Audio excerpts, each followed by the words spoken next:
पोड़ैयाहाट से कांग्रेस पार्टी के विधायक प्रदीप यादव ने मंगलवार को विधानसभा में आउटसोर्सिंग कंपनियों द्वारा झारखंड के नवयुवकों के शोषण का मामला जोर शोर से उठाया।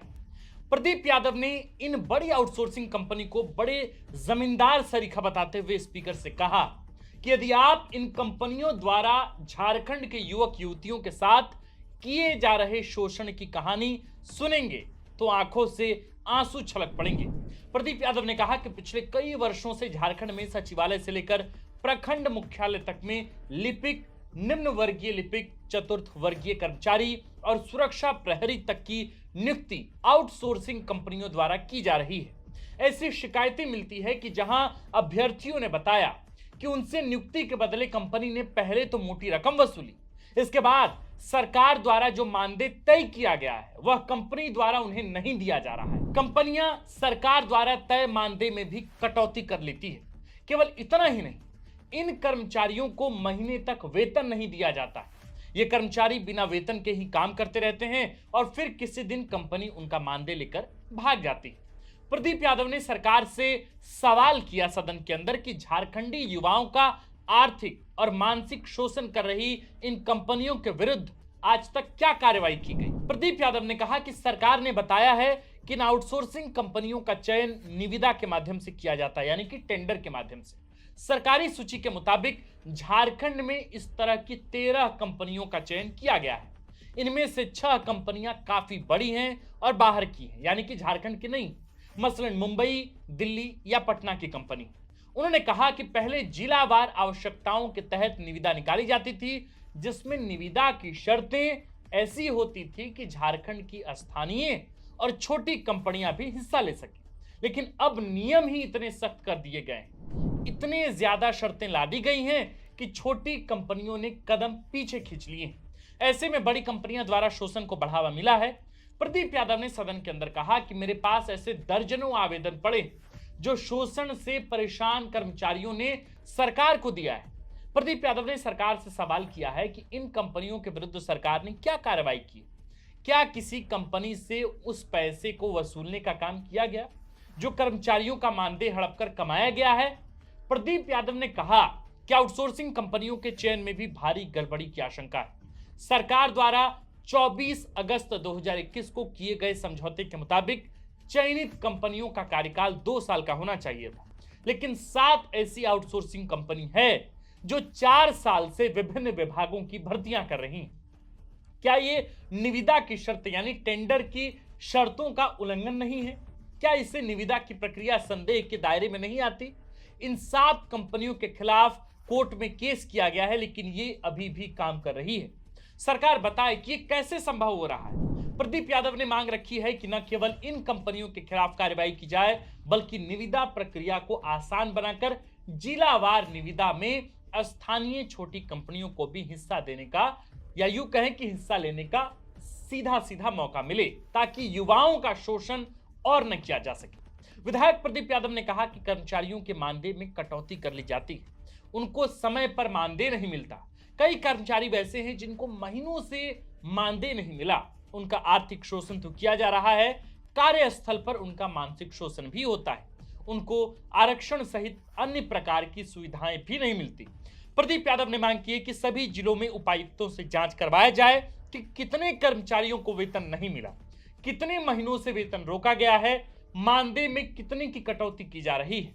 उपायुक्तों से कहा जाए कि वे ऐसे कर्मचारियों की पूरी सूची, पूरी लिस्ट सौंपे और कंपनियों पर कार्रवाई हो। प्रदीप यादव ने कहा कि इन आउटसोर्सिंग कंपनियों द्वारा और शोषण बर्दाश्त नहीं किया जा सकता, इसे रोकना होगा। पोड़ैयाहाट विधायक प्रदीप यादव ने सदन के अंदर कहा कि 14 सितंबर 2023 को मुख्य सचिव की अध्यक्षता में आउटसोर्सिंग कंपनियों के अधीन काम करने वाले कर्मचारियों के हितों की सुरक्षा सुनिश्चित करने के लिए गाइडलाइन बनाने पर चर्चा की गई थी। वित्त सचिव की अध्यक्षता में कमेटी का गठन किया गया था। प्रदीप यादव जानना चाहते थे कि क्या इस कमेटी ने अपनी रिपोर्ट सौंप दी, यदि नहीं सौंपी तो कब तक सौंपेगी, कब तक आउटसोर्सिंग कंपनियों के मातहत काम करने वाले कर्मचारियों की सुरक्षा के लिए गाइडलाइन बनेगी। इस पर विभागीय मंत्री रामदास सोरेन ने जवाब दिया कि जल्द ही यह जानकारी ली जाएगी। उपायुक्तों को भी जल्द ही निर्देश दिया जाएगा कि वे कंपनियों द्वारा कर्मचारियों के मानदेय में कटौती और मानदेय भुगतान में देरी संबंधी शिकायतों की जांच करें और 1 माह के अंदर अंदर रिपोर्ट पेश करें। प्रदीप यादव ने काफी गंभीर मुद्दा सदन में उठाया है। हम आईसीटी कंप्यूटर टीचर्स का मामला या यूं कहें कि उसका मसला नहीं भूल सकते। झारखंड में प्रतिवर्ष प्राइमरी और माध्यमिक स्कूलों में आईसीटी कंप्यूटर टीचर की बहाली की जाती है। नियुक्ति के समय उनसे न्यूनतम 1 लाख रुपए की वसूली की जाती है। कहने को उनका मानदेय 14 या 15 हजार रुपए का होता है, लेकिन कंपनी उनको प्रति माह केवल 8,000 रुपए का ही भुगतान करती है। 8,000 रुपए भी प्रति माह समय पर नहीं दिया जाता। 1 साल बाद इन टीचर्स को बैड परफॉर्मेंस का नकली बहाना देकर नौकरी से हटा दिया जाता है। फिर नए सिरे से नियुक्तियां की जाती हैं और फिर से वसूली का खेल शुरू हो जाता है। ये अभ्यर्थी पिछले 4 साल से अपनी शिकायतें लेकर मंत्रियों और अधिकारियों के दरवाजे पर अपनी नाक रगड़ चुके हैं, लेकिन कार्रवाई नहीं हुई। आखिरकार विधायक प्रदीप यादव ने उनकी शिकायतों को सदन में रखा है। उम्मीद है कि अब सुनवाई होगी। मेरे प्रिय सुधी दर्शकों, आप जानते हैं कि हमारा सोना झारखंड ग्रामीण इलाकों में, अंचलों में बसता है। आप जानते हैं कि हमें बचपन से यह सिखाया पढ़ा जाता है कि हम बेहद ही साधन संपन्न लोग हैं। हमारे धरती के गर्भ में कोयला है, हमारे धरती के गर्भ में बॉक्साइट है, अलग अलग तरह के मिनरल्स हैं। हम जब लोकसभा और विधानसभा चुनाव के दौरान जब रिपोर्टिंग कर रहे थे, जब ग्राउंड पर थे, उस दौरान हमने बहुत नजदीक से देखा कि कैसे आउटसोर्सिंग कंपनियों का वर्चस्व होता है और कैसे जो मूल झारखंडी हैं, जो रैयत हैं या जो खतियानधारी हैं, उनको आउटसोर्सिंग कंपनियां कैसे पुलिस के, थाने के, प्रशासन के सहयोग से उन्हें दबाती है, उनके अरमानों को कुचलती है, उनकी आवाज को दबा दी जाती है। जैसे आप हजारीबाग, बड़का गांव के इलाकों में जाइए, तमाम तरह की आउटसोर्सिंग कंपनियां वहां है और पुलिस प्रशासन के सहयोग से उनकी पूरी आवाज को दबा दी जाती है। उनके द्वारा एफआईआर कराने की कोशिश होती है, तो उसमें भी जो खतियानधारी हैं, मूल रैयत है, वो डर जाते हैं। जब ये मूल रैयत जब थाने में जाते हैं तो पुलिस प्रशासन या यूं कहें कि थाने में उनका एफआईआर दर्ज नहीं होता। तो आउटसोर्सिंग कंपनियों का बोलबाला तो झारखंड जैसे स्टेट में खूब है। और ये सिर्फ खान से जुड़ा मसला नहीं है, ये सिर्फ कोयले के खनन से जुड़ा मसला नहीं है जहां आउटसोर्सिंग कंपनियों का साफ साफ वर्चस्व दिखता हो। ये मसला झारखंड के हर विभाग का मसला है। मसला वो चाहे पेयजल का हो, मामला वो चाहे शिक्षा का हो, मामला चाहे वो श्रम विभाग का हो, हर जगह आउटसोर्सिंग कंपनियों का आप ये कहें कि बोलबाला है। और उसकी वजह से जो झारखंडी हैं, मूल झारखंडी हैं, जो मूल खतियानी हैं, उनको सबसे बड़ी समस्याओं से जूझना पड़ता है।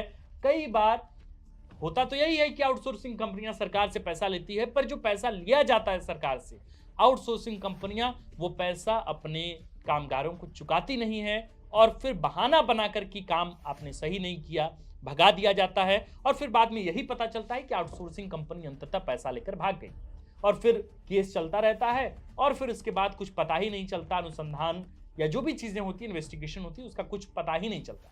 बहुत अच्छी बात है कि कांग्रेस विधायक दल के नेता और पड़ियाहाट से कई बार के विधायक प्रदीप यादव ने सदन में तथ्यात्मक तौर पर आंकड़ों के साथ, बिल्कुल स्पष्टता के साथ अपनी ही सरकार से पूछा है कि आप बताइए कि ऐसी आउटसोर्सिंग कंपनियों पर क्या कार्रवाई हुई जो यहां से भाग गए, जो मानदेय लगातार अपने लोगों को, कामगारों को नहीं देते हैं। ऐसे लोगों पर अब तक क्या कार्रवाई की गई। ये बहुत जरूरी मसला था। मुझे लगता है कि सरकार इस पर जल्द से जल्द कोई कार्रवाई करेगी, कोई नया गाइडलाइन बनेगा और इसके बाद मुझे लगता है कि सदन में चूंकि ये मामला पहुंचा है तो आउटसोर्सिंग कंपनियों की थोड़ी नींद भी उड़ी होगी। आप देख रहे थे फोर्थ पिलर। हमारा नाम आकाश आनंद है, कैमरे के पीछे हैं नीरज और इस खबर को लिखा है हमारे प्रिय साथी सूरज ठाकुर ने। आउटसोर्सिंग कंपनियों की मनमानी या उनके रवैये को लेकर आप क्या सोचते हैं, या आप जिस इलाके में हैं और अगर आप उस काम में हैं जिस काम को आउटसोर्सिंग कंपनियां देखती है, तो आप किन किन चुनौतियों का रोजाना सामना करते हैं, हमें कमेंट में लिखकर जरूर बताएं। हम कोशिश करेंगे कि उसके पूरे काले चिट्टे को दुनिया के सामने, झारखंड के सामने, सरकार सिस्टम के सामने रखें। शुक्रिया।